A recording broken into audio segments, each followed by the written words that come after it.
안녕하세요. 리즈의 보름입니다. 오늘은 뉴질랜드 의료에 대한 모든 것, 네, 뉴질랜드 의료에 대해서 이야기를 해보려고 하는데요. 제가 뉴질랜드에 2016년도에 이민을 가서 2021년도에 아이를 낳고 2021년도 9월에 한국으로 오게 됐어요. 그래서 지금은 현재 한국에서 지내고 있고, 이제 저는 이제 상대적으로 좀 제가 봤을 때는 제가 그 뉴질랜드에서 지낸 기간에 비해서 다른 사람들보다 조금 그 의료적인 경험을 많이 했던 것 같아서 오늘은 사실 좀 어떻게 보면 시간이 좀 지나기는 했지만 그래도 이 뉴질랜드 의료에 관해서 한번 영상을 꼭 만들어 보고 싶었어서 이렇게 오늘은 뉴질랜드 의료에 관한 모든 것, 제가 알고 있는 모든 것에 대한 이야기를 한번 해보려고 합니다. 우선 뉴질랜드의 의료 특징은 세 가지로 나눠 볼 수 있을 것 같아요. 세 가지로 정리를 해보자면 우선 첫 번째는 워크비자 2년짜리 이상 소지자, 그리고 영주권자, 그리고 시민권자들에게는 뉴질랜드에서는 병원비가 공짜입니다. 무료. 이게 가장 큰 혜택인 것 같아요. 제가 생각을 해보니까 혜택이자 가장 큰 특징이지 않을까라고 생각이 들어요. 사실 이렇게 의료비가 공짜고 무료라고 하면은 당연히 너무 좋은 거죠. 되게 좋은 베네핏이고, 그리고 뭐 다른 나라들에 비했을 때 정말 뭐 이렇게 의료비가 정말 많이 나오는 나라들도 많이 있는데 그거에 비해서는 의료비가 우선 공짜라고 하니까 이거는 정말 좋은 점인 것 같아요. 근데 사실 모든 거에는 그 프로 앤 컨스가 있는 것처럼 이게 사실 겪어보지 않았을 땐 너무 좋다라고만 생각을 할 수 있겠지만 또 막상 이 이제 시스템적인 거를 좀 이렇게 겪고 나 보니까 사실 좋은 것만 있는 게 아니더라고요. 이 의료비가 무료라는 것에서. 그래서 이제 그거에 대한 조금 설명을 드리려고 하는데요. 무료이기 때문에 사실 이제 뭐 아파서 병원에 가서 간단하게 뭐 약을 처방받고 그냥 약을 처방받고 이제 낫거나 바로 이제 끝나는 경우도 있긴 하지만 만약에 조금 문제가 있어서 검사를 받아야 된다든지 아니면 정말 조금 더 크게는 뭐 수술을 받아야 되는 경우들도 있겠죠. 근데 이럴 경우에 무료로 뭐 검사와 수술을 받을 수는 있어요. 그러나 그렇다 보니까 이제 그런 순위가 매겨져야 되겠죠. 근데 그런 순위는 당연히 그런 프라이어티는 응급 환자 순으로 진행이 돼요. 그러다 보니까 만약에 뭐 암 환자라 하더라도 생명이 위독한 환자가 있을 수 있고 아니면 정말 암 환자이지만 정말 초기인 환자가 있을 수 있겠죠. 그래서 치료를 받을 때는 당연히 그 프라이어티는 정말 생명을 오가는 가장 급한 순서대로 치료를 받기 때문에 똑같이 암 환자라 하더라도 나는 만약에 초기이고 나는 별로 그렇게 시리어스하지 않을 경우에는 이 순위가 이제 밀리게 되는 거예요. 그래서 그렇게 응급 환자 순으로 이제 의료 혜택을 주다 보니까 나한테는 뭔가 그냥 되게 작더라도 나한테는 되게 큰 질병일 수 있고 빨리 이거를 좀 치료를 받고 검사를 받고 좀 하고 싶은데 되게 오래 기다려야 되는 경우가 정말 많아요. 그래서 뭐 예를 들어서 저 같은 경우에는 이제 초기에 유산을 한번 한 적이 있었는데 이제 그런 검사를 받아야 됐는데 그 검사를 받는 게 한 6개월을 기다려야 됐고 그래서 저는 그 기다리는 그 기간에 이제 한국에 와서 진료를 받았었는데 우선 이렇게 이제 뭐 검사를 받아야 되는데도 최소 6개월에서 1년 정도 기다린다든지 아니면은 검사를 받고도 뭐 이렇게 뭐 작은 수술이더라도 뭐 수술을 해야 하는 경우에도 길게는 1년 아니면 정말 1년 넘게 기다려서 수술을 해야 하는 경우들도 정말 많아요. 그래서 이제 이런 것들이 좀 단점이 될 수 있을 것 같아요. 그래서 사실 이거는 주위에서 저도 뭐 경험을 하였지만 주위에서도 이렇게 얘기를 들어보면은 뭐 정말 팔이 부러지고 뭐 다리 뭐 인대가 뭐 이렇게 끊어지고 뭐 이렇게 해서 뭐 수술을 해야 됐는데 정말 한 6개월 기다려서 아니면 정말 뭐 1년이 다 돼서 그냥 깁스만 하고 있다가 거의 뭐 6개월 넘고 1년이 다 돼서 수술을 했다라는 이야기도 정말 많이 들리거든요. 그래서 요렇게 이제 많이 기다려야 된다는 거, 그게 가장 큰 단점이지 않을까라는 생각이 듭니다. 그리고 또 한국 같은 경우는 이제 수액 같은 거를 조금 병원에 가면은 뭐 이렇게 정말 뭐 이렇게 병이 있다거나 이런 게 아니더라도 뭐 좀 피곤해서 몸이 좀 안 좋고 피곤해서 또 이제 수액을 요청해서 또 돈을 이제 주면은 맞을 수 있는 경우 되게 많잖아요. 근데 사실 저도 이제 이런 거에 되게 익숙해져서 이제 졌었는데, 이제 뉴질랜드에 가보니까, 뉴질랜드는 사실 그런, 이제 수액 하나도 그냥 놔주지를 않는 거예요. 왜냐면은 이게 다 나라에서, 정부에서 돈을 대주는 거고, 이제 우리가 이제 개인적으로, 나 이거 좀 맞고 싶어. 내가 돈을 페이를 할 테니까 나 이것 좀 놔줘. 할 수 있는 그런 시스템이 아니다 보니까, 나라에서 다 관리를 하고, 나라에서 다 이제 나라 돈으로 해주다 보니까, 이게 그러니까 그냥 마구잡이로 줄 수가 없는 거죠. 정말 나 감기 걸렸는데 수액 좀 놔줄 수 있어? 이렇게가 되지가 않는 거예요. 그래서 사실 이제 수액 같은 경우는 정말 뭐 수술하는 상황에 수술해야 하는 환자들한테 놔주거나, 아니면 제가 이제 출산했을 때, 그 출산 중에 이제 어떻게 될지 모르니까 이제 그 중에만 놔주거나, 이제 요렇게 정말 필요할 때만 놔주는 게 수액이더라고요. 그래서 사실 이제 뉴질랜드에 살면서 이 병원에 입원을 한 적은 꽤 있었지만 수액을 맞은 적은 정말 아이 낳을 때 빼고는 없었던 것 같아요. 그래서 이제 이런 것들이 좀 많이 다른 것 같고, 그리고 이제 이 수액이라는 것도, 진짜 필요할 때, 그러니까 아이를 이제 그러니까 출산 중에 수액을 놔주고, 아이가 나오면은 그냥 나옴과 동시에 바로 수액은 이제 뽑습니다. 뽑더라고요. 그래서 저는 이만큼 남아있어서 되게 아까워서, 나 저거 다 맞으면, 끝까지 다 맞으면 안 되겠더니, 아니, 너는 아이 나왔잖아. 필요 없어. 이러면서 그냥 바로 수액줄을 뽑아버리더라고요. 그래서, 이런 것들이, 좀 되게 달랐고, 그리고 이제 제가 또 이제 쓰러져서 병원에 이제 실려간 적도 있었었는데, 그때도 약간 탈수랑 약간 피로 이런 게 좀 많이 겹쳤었던 것 같은데, 그때도 이제 이렇게 약간 한국식으로 생각하면은 되게 피곤하고 이제 뭔가 좀 이제 여러 가지 문제가 겹쳐서 이제 쓰러져서 간 거여서, 좀 이제 수액을 한 대 맞고 나오지 않을까 이제 이렇게 생각을 해서 물어봤더니, 아니, 뭐, 물은 마실 수 있잖아. 그냥 이렇게 이야기를 하는 거예요. 그래서, 나 물 마실 수 있어. 그러면 그냥 물 마시고 집에 가.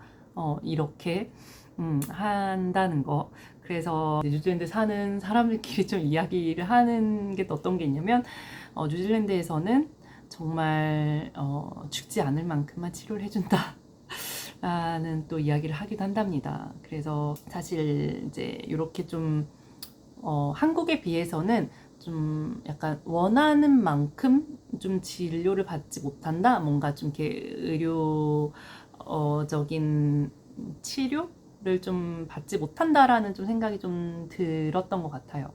그런 거를 이렇게 내가 원할 때마다 좀 바로바로 되지 않는 부분들도 있고, 그리고 이제 뭐 이런 수액 같은 경우는 뭐 요청한다고 해서 내가 돈을 낼 수 있는 것도 아니고, 그런 부분이 그런 시스템이 아니다 보기 때문에, 그런 게 조금 공짜이긴 하지만 그렇기 때문에 또 받아야 하는 좀 단점이지 않나라는 생각이 듭니다. 그리고 뉴질랜드의 의료 시스템의 특징 두 번째는 아파도 바로 병원에 갈 수 없다입니다. 이게 사실 한국 사람들한테는 되게 큰 부분인 것 같아요. 저도 이제 30년 넘게 한국에서 살다가 이제 뉴질랜드로 이민을 간 케이스였고, 다른 분들도 이제 한국에서 오래 살다가 저처럼 이제 성인이 돼서 이제 이민을 가신 분들은 이게 좀 많이 가장 힘든 부분 중 하나인 것 같아요. 그러니까 왜냐면 한국은 정말 내가 오늘 뭐 갑자기 어디가 아프다라고 했을 때, 바로 병원에 갈 수 있잖아요. 물론 뭐 예약을 해야 하는 경우도 있지만, 뭐 큰 검사나 이런 게 아니다 하면은 보통 뭐 이제 바로바로 병원에 갈 수 있고, 만약에 뭐 이 병원이 예약을 다 찼다 하면은 또 다른 병원에 또 갈 수도 있고, 또 병원이 또 되게 많다 보니까 이제 이런 좀 접근성과 그런 이제 그렇게 바로 갈 수 있는 부분들이 있는데, 뉴질랜드는 이제 이게 시스템적으로도 그렇고 우선은 예약제이다 보니까 바로 병원에 가야 하는 상황도 있는데, 이제 그럴 때 바로 갈 수 있는 곳이 거의 없다라는 거. 네, 요게 조금 가장 불편한 부분이지 않나라는 생각이 들어요. 네.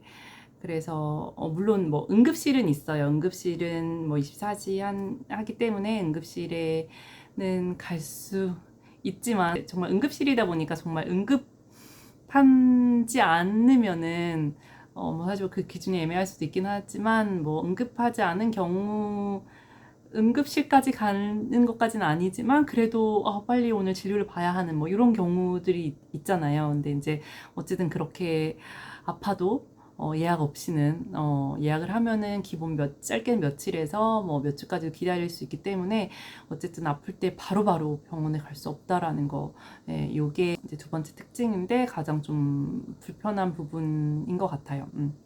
그리고 또 하나는 한국 같은 경우는 이렇게 전문 병원들이 되게 많잖아요. 뭐 내과, 뭐 이비인후과, 산부인과, 뭐 정형외과 이렇게 이제 다 전문 분야의 병원들이 다 따로 있어서 저희가 뭐 눈이 아프면 안과를 가고 귀가 아프면 이비인후과를 가고 뭐 팔이 부러졌으면 정형외과를 가고 이렇게 이제 저희가 환자들이 이렇게 바로바로 골라서 병원에 갈 수 있는데 뉴질랜드 같은 경우는 이렇게 전문의를 보는 게 저희가 맘대로 할 수가 없어요. 그래서 뉴질랜드에는 그 GP라고 일반의 라고 하는 이제 의사들을 봐야 돼요. 맨 처음에는 GP, 그러니까 그 General Practitioner를 먼저 찾아가야 하고, 내가 만약 정말 눈이 아프거나 뭐 팔이 부러졌거나 하더라도 이제 일반의를 찾아가서 내가 이런 여기가 아프다라고 이야기를 해서 일반의가 이제 추천서를 써주면은 다시 예약을 잡고, 그래서 보통 한 며칠에서 길면 뭐 몇 주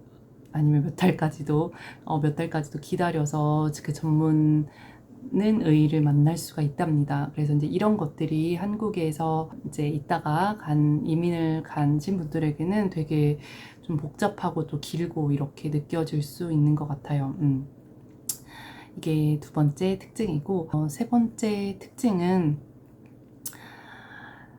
뉴질랜드 병원의 의사 수가 굉장히 부족하다는 것입니다. 뉴질랜드는 의사를 배출하는 그 의대의 수도 많지가 않아요. 그래서 한 종합대학으로는 한 4개에서 5개 정도밖에 되진 않고, 우선 거기에서 이제 의사가 의대를 통해서 배출이 될 텐데, 그렇게 이제 의대를 졸업하고 나온 의사들 중에서도 뉴질랜드보다 조금 더 혜택이 나은 곳으로 많이 간다고 하더라고요. 그래서 뭐 호주라든지 뭐 영국이라든지 뭐 다른 나라들로 가는 경우가 많다고 해요. 그래서 그러다 보니까 우선 뉴질랜드 안에 있는 의사 수가 안 그래도 의대가 적어서 의사가 많지 않은데 이제 뉴질랜드에 남아 있는 의사 수가 별로 많지 않다고 해요. 그래서 내가 정말 아파서 응급실에 가거나 종합병원에 갔을 경우에도 의사가 없으니까, 아까 이것도 이제 첫 번째랑 비슷한 경우인데 의사가 없다 보니까 이 적은 수의 의사가 또 많은 수의 환자들을 봐야 하기 때문에 여기서 또 이제 우선순위가 생기는 거죠. 나도 아파서 응급실에 갔지만 나보다 더 중한 환자가 있으면 나는 계속해서 응급실에 있더라도 이게 밀리고 종합병원에 가 있더라도 이게 순위가 계속 밀려가지고 오래 기다려서 치료를 받거나 수술을 받거나 해야 되는 경우가 발생할 수 있다라는 거. 요게 세 번째이자 마지막 특징입니다. 그래서 요거에 대한 저의 경험을 좀 짧게 말씀드리면, 제가 첫 아이를 가졌을 때 좀 몸이 좋지 않았고 좀 입덧이 좀 심해서 이제 병원에서 응급실에서 이제 그때는 이제 그 몸에 탈수가 와가지고 수액을 이제 일주일에 한 번씩 맞으면서 그 임신 기간 초기를 좀 보냈었는데, 그러다가 한 이제 어느 날 새벽에 집에 왔는데 약간 양수가 터진 느낌이어서 이제 바로 응급실에 갔는데 거기에서 나는 이제 임산부라고 이야기를 하고 양수가 터진 것 같다라고 이야기를 하니까 이제 간단한 피 검사를 하고 베드에 눕게 하더라고요. 근데 그때가 한 새벽 1시, 2시 정도였는데 그렇게 눕혀놓고는 이제 뭐 그냥 기다리라고만 하고 어떤 이야기도 하지 않고 그냥 기다리라고만 하는 거예요. 그래서 이제 저는 기다렸는데 배가 너무너무 아팠고, 근데 이제 어떤 상황인지도 모르고 검사도 해주지 않았고 의사가 언제 온다라든지 뭐 그런 이야기도 하지 않았고, 그래서 기다리고 있는데 배가 너무 아파서 이제 간호사한테 이야기를 하니까 몰핀 주사를 놔주겠다고. 그래서 이제 몰핀 주사 임산부인데 괜찮겠냐라고 물었더니 괜찮다고 해서 얼핀 주사를 맞았는데도 배가 너무 아팠어요. 그래서 이제 계속 배가 아프다니까 한 대를 더 놔줬는데, 그러고도 배가 정말 너무너무 아파서 이게 이제 떼굴떼굴 구르다가 이제 뭔가가 이제 나온 느낌이 들었죠. 네, 그래서 이제 정신이 좀 반쯤 나가서 이제 간호사를 불렀더니, 이제 간호사가 이제 확인을 해보더니 미안하다, 아이가 이제 이렇게 유산이 돼서 나왔다라고 이야기를 하더라고요. 그래서 그때는 사실 제가 이제 패닉이 왔었는데, 그 이제 뉴질랜드 이제 이민 간 지 한 1년도 되지 않았을 시점이었었고, 이제 패닉이 왔었던 거는 이제 그냥 육체적인 뭐 그런 막 아팠던 그런 것보다도 그 상황에서 아이가 유산이 될 수도 있어 라는 그런 이야기를 전혀 듣지 못한 상태에서 혼자 아이가 유산을 하게 된 거, 그것도 병원에서 어떤 의사도 전혀 보지 못했고, 검사 뭐 아이 상태가 어떤지라는 그런 초음파 검사조차도 해주지 않았고, 그런 상태에서 전혀 어떤 아이가 어떻게 될 것인지에 대한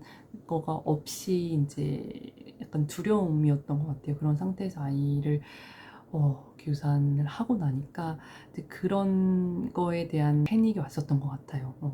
그러고 나서 나중에 이제 아이를 보고 확인을 하더니 뭐 자연 유산은 잘 된 것 같지만 여기에는 의사가 없으니, 그러니까 산부인과 의사가 없으니 너를 다른 병원으로 보내주겠다라는 이야기를, 제가 병원에 간 지 한 6시간, 7시간 만에, 그것도 이제 아이를 다 유산하고 난 다음에 그 얘기를 하더라고요. 그래서 그게 저한테는 또 되게 패닉이었죠. 이게 뭐지? 왜 처음부터 너는 산부인과 의사를 봐야 되는데 여긴 산부인과 의사가 없으니 다른 병원으로 보내겠다 해서 빨리 보내줬으면 저도 검사를 받고 뭔가 마음적인 거라도 좀 준비를 할 수 있었을 텐데, 병원에 의사가 없었지만 저를 계속 방치하고 있었다는 거. 네. 그게 되게 좀 큰 충격이었던 것 같아요, 그 당시에.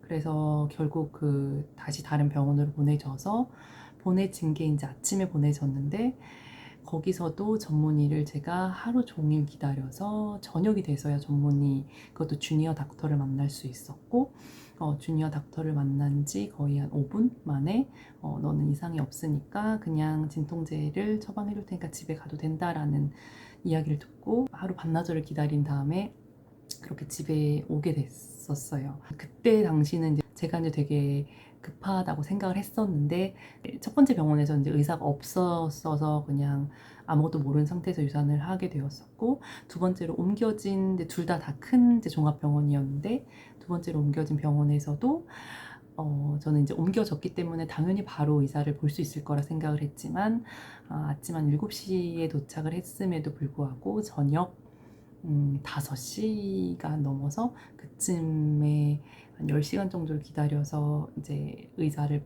봤다라는 거. 근데 그 사이에도 사실 어떤 다른 이제 추가적인 시술이나 뭐 그런 것들이 필요할 수 있어서 금식을 해야 했고, 물도 한 모금도 마실 수가 없었어요. 그런 상태에서 이제 의사는 이제 언제 오냐, 저는 이제 유산을 한 상태여서 몸이 너무 다 이제 지칠 대로 지친 상태였는데, 의사가 여기 있기는 하지만 너보다 더 이제 응급한 환자를 보고 있으니 미안하지만 더 기다려 달라라는 이야기를 계속 하더라고요. 그래서 유산을 한 채로 가서 정말 10시간을 넘게 기다려서 이제 의사를 보고 왔었던 경험이 있습니다. 네. 그래서 이렇게 의사 수가 많지 않다 보니까 정말 응급 상황이어서 병원에 가더라도 그리고 응급실에서조차도 바로 진료를 받을 수 없다라는 점이 하나의 또 특징이지 않을까 싶어요. 오늘 제가 이렇게 뉴질랜드 의료에 관한 내용을 이야기를 해봤는데요. 사실 의료적인 것이 정말 큰 문제 중에 하나인데, 이게 너무나 한국과 달랐고 바로 의료 혜택을 볼 수 없다라는 것이 이제 초반에는 너무 힘들게 느껴져서 이곳에서 살 수 있을까라는 생각도 진짜 많이 했었고, 신랑과도 그런 이야기를 많이 했었었는데, 근데 사실 근데 그러면서 어떻게 보면 조금 좋은 점은, 좋게 생각한다면 그렇기 때문에 제가 이제 남은 기간 이제 뉴질랜드에서 지내는 동안에는 가장 마음 먹은 거는 하나였던 것 같아요. 여기에서 사는 동안은 아프면 안 된다. 아프면 병원에 갈 수 없다. 라는 생각으로 정말 내 스스로 내 건강, 체력을 지켜야 된다는 게 생각이 정말 많이 들어서 진짜 살면서 처음으로 헬스장도 끊고 매일매일 운동을 했었고, 식습관을 정말 많이 고쳤고, 안 좋은 거 먹지 않고, 운동을 많이 하고, 그렇게 해서 뭐 한국에서는 뭐 약이나 뭐 수액이나 이렇게 좀 병원에 많이 의존을 했었다면, 뉴질랜드에서 사는 동안에는 그런 것에 의존을 많이 할 수 없는 상황이 이제 환경이었기 때문에 조금 더 이제 그런 외부적인 것들보다는 나 자신, 그리고 이제 자연 환경이 너무 좋다 보니까 이제 자연을 벗삼아서 많이 이제 운동도 하고 많이 힐링도 하고, 그러면서 이제 면역력을 키우고 이런 쪽으로 많이 노력을 했던 것 같아요. 그리고 이제 제가 봤을 때는 뉴질랜드에서 태어나서 뉴질랜드에서 사는 사람들은 이제 자연 환경도 좋고 그런 환경이 있다 보니까 우선 자체 면역력도 좋은 것 같고, 병원에 많이 가고 약이나 이런 거에 의존할수록 이제 자체 면역력은 떨어질 수 있잖아요. 그래서 뉴질랜드에서 사는 사람들은 오히려 그런 병원 시스템이 조금 사람들이 더 강하게 웬만큼 아파서는 병원에 가지 않고 스스로 견디게끔 할 수 있는 힘을 기르게 하지 않았나라는 생각도 들더라고요.